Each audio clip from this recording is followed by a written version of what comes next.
In the humble village of Meadowvale, where houses dotted the landscape like scattered pearls against a green tapestry, lived a young boy named Theo.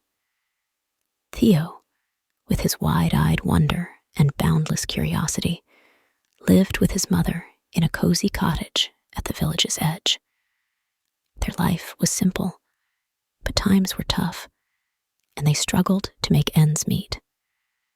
One morning, Theo's mother entrusted him with their last possession of value, a golden locket that once belonged to his grandmother. "Take this to the market, Theo," she said, her voice tinged with hope. "It should fetch enough coins to buy food for the coming weeks." With a heavy heart, Theo set off to the market, the locket safe in his pocket. Along the way, he encountered an old, kindly man who seemed to glow with an inner light. The man's eyes twinkled as he noticed the locket in Theo's hand. "A fine piece indeed," he mused. "But what if I told you I could offer you something far more valuable than gold?"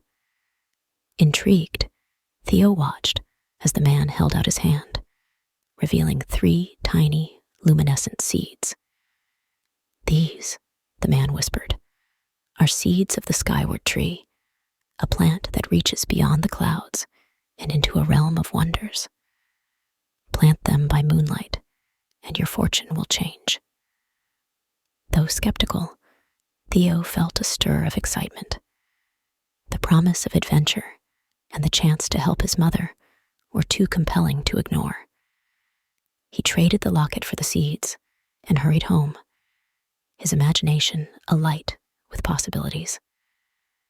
Under the silvery glow of the moon, Theo planted the seeds in their humble garden. No sooner had he finished than he fell into a deep, dreamless sleep, exhausted by the day's emotions.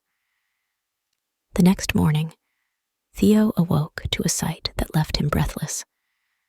Towering above their cottage, stretching into the heavens, was the Skyward Tree, its trunk wide and strong, its leaves shimmering like emerald stars.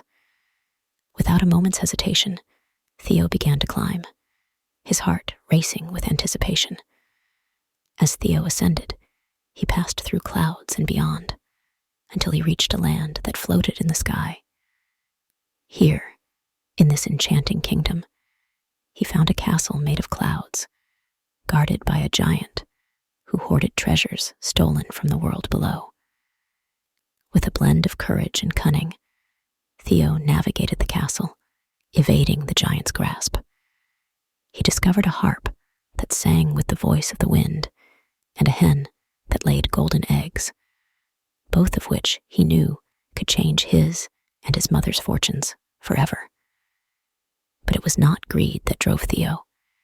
It was the desire to bring joy and relief to his mother. So, with the harp and the hen secured, Theo made his way back down the Skyward Tree, the giant's roars fading into the distance. Upon his return, Theo's mother was astonished by the tale of his adventure and the wonders he brought back. Together, they used the gifts from the sky to enrich not only their lives, but those of their neighbors, sharing their bounty and bringing prosperity to Meadowvale. The Skyward Tree continued to stand tall, a symbol of hope and the limitless potential of bravery and kindness. And Theo, with his courageous heart and adventurous spirit, was forever changed, knowing that even in the most ordinary places, magic could be found.